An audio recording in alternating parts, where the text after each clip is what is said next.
Thanks very much, Chair. Ireland's an island nation, and everybody recognises the importance of airport connectivity. It's necessary for our people and for our economy. And we have good air links at the moment, and that's going to continue. But the question before us today is whether this piece of legislation is proportionate, and is it the appropriate way to balance that commitment to a connected island with our obligations under climate targets, with protecting local communities and with the care of our environment. And my concern with this bill is that it doesn't even make an attempt at balancing those competing needs. And instead, we have a piece of legislation that is one-sided in its focus, which was constructed entirely with the desires of one set of stakeholders, ignoring all others, and which creates a real set of risks. And the first and probably the most glaring issue with the bill is its direct effort to undermine the Climate Action Act, the signature piece of legislation that is intended to keep Ireland on track to meet its climate obligations. So last month, the Climate Protection Agency reported that Ireland is on track to significantly exceed its 2030 climate limits. With less than 4 years until we're supposed to reduce our 2018 emissions by 50%, and the Minister has already announced that we are far off track on that particular target. Raising the passenger cap by just 8 million is likely to increase flight emissions by about 24%. And yet the Minister has indicated in remarks he's made over the last year that he wants to up to double the current passenger numbers going through Dublin Airport. So this isn't about saying that people shouldn't fly. People flying in Ireland is inevitable. But the question is does it make sense to have absolutely no upper limit in terms of the level of flight numbers going through Dublin Airport, with all the connected climate, environmental and community impacts that that approach takes? And just as significant is the message that this bill is sending on national climate commitments. Over the last years, the government have tried to undermine the Climate Acts in numerous ways, particularly using legislative mechanisms. The Critical Infrastructure Act, the Strategic Gas Reserve Bill, and now this particular bill. Each of those three pieces of legislation contains specific carve-outs to exempt the particular issue from scrutiny under Section 15 of the Climate Action Act. And there's a sense of almost preemptive guilt here on the part of the government. It's an admission that they know that these pieces of legislation won't stand up to scrutiny from a climate perspective, and they're seeking to forestall any opposition before that even starts. So, in essence, the government is seeking to remove even the counting of some of the most carbon-intensive industries in our country at a time when we are significantly failing in our climate commitments. And this isn't an abstract issue. It exposes us to serious environmental risks, serious social risks, and serious financial risks as well. Because we know there is a cost to non-compliance. There's a range. It's somewhere between 8 billion and 26 billion euro if we don't meet those climate targets. And the removal of the obligation to adhere with Section 15 of the Climate Act in relation to the passenger cap does not remove the government's wider obligations in international law, and under national law, or indeed under the European Convention on Human Rights. I know a legal opinion that's been done on this bill found that the lifting of the cap without introducing any other protections will expose the government to a credible claim that it's in breach of Article 8 of the ECHR, the right to protection of private and family life, by failing to shield its citizens from the health impacts of the climate crisis.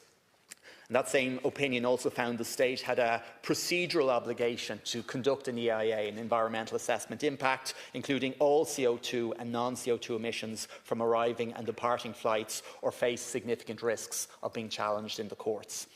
The bill won't make climate commitments go away, but it does leave significantly less room for manoeuvre for all other sectors of our economy that isn't protected, that isn't insulated from scrutiny in a way this bill insulates the aviation sector. So, in essence, going forward, one sector will have no upward cap on its emissions, and others will have to constrain themselves even further to allow this to happen. And a legal opinion, again, on this issue makes that point quite stark. The disapplication of Section 15 of the 2015 Act directly impacts Ireland's climate targets, as the significant emissions associated with the cap repeal will significantly constrain the margin of discretion of public authorities to make strategic decisions about future infrastructure. So in short, this bill is robbing Peter to pay Paul, and any disapplication will push climate costs away from aviation, but it is going to push those costs onto other sections of the economy and other sections of our society. And future infrastructure projects will be increasingly jeopardised, increasingly constrained to mitigate the consequences of what I would say is reckless deregulation proposed in this particular piece of legislation. And the justification for all this, and we've heard from the Minister this evening that this particular bill is critical to economic growth for our country, when no cost-benefit analysis has been carried out, and the current activity levels at the airport we know are incurring health-related costs, and they've been outlined by other deputies. A recent report on economic implications from Heathrow Airport said that the expansion there, this was undertaken by the UK Department of Transport, it found that the positive gains are outweighed by the social and environmental impact, which for that airport was estimated between 58 and 82 billion pounds sterling. So an independent cost-benefit analysis of the impact of this expansion is necessary, and that should have been conducted in advance of this piece of legislation being moved forward. Compounding the government's unbalanced approach to the legislation is the attitude that's been taken to stakeholder engagement. In preparation for this debate, I asked the Minister via parliamentary question to provide information about the companies and the lobbyists he'd met to discuss this bill, and the result is quite stark.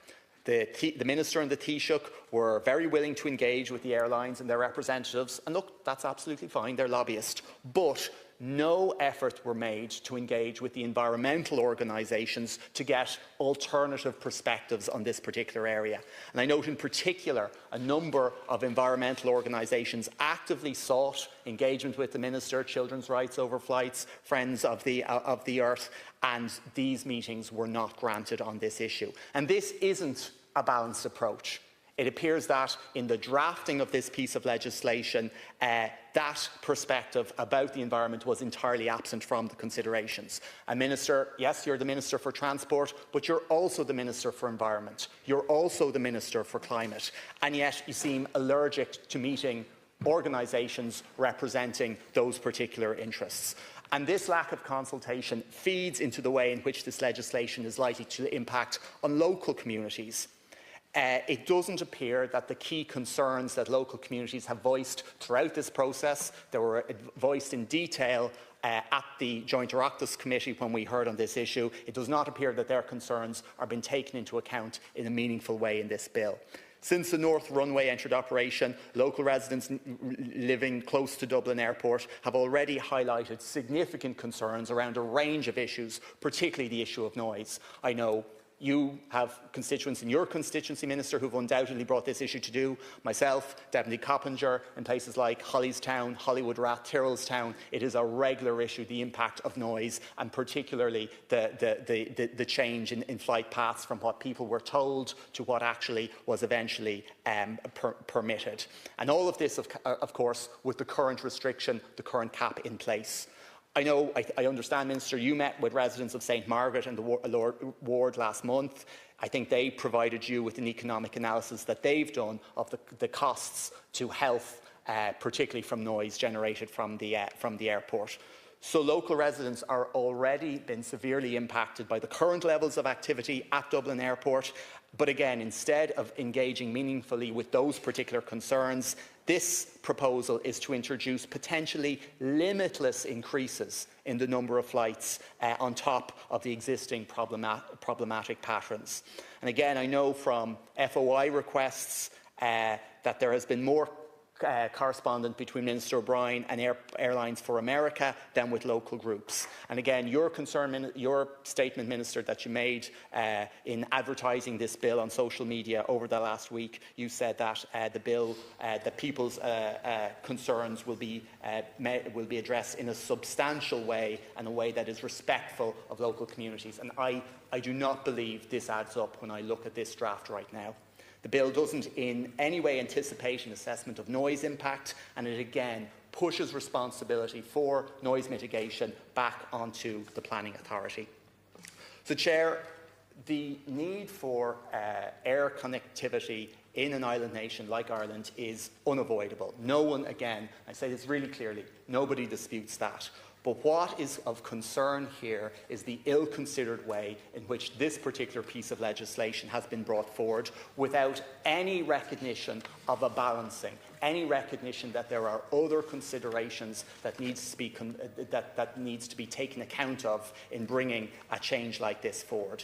The hallmark of good legislation is a balanced approach between competing needs within our society, and this legislation makes no efforts to do that. It's single-minded in its approach, offering no idea as to what a proportional approach to passenger numbers at Dublin Airport might look like. And to achieve this, it undermines the Climate Action Act and it ignores those key concerns of local communities, key concerns that have been voiced to us all on very many occasions.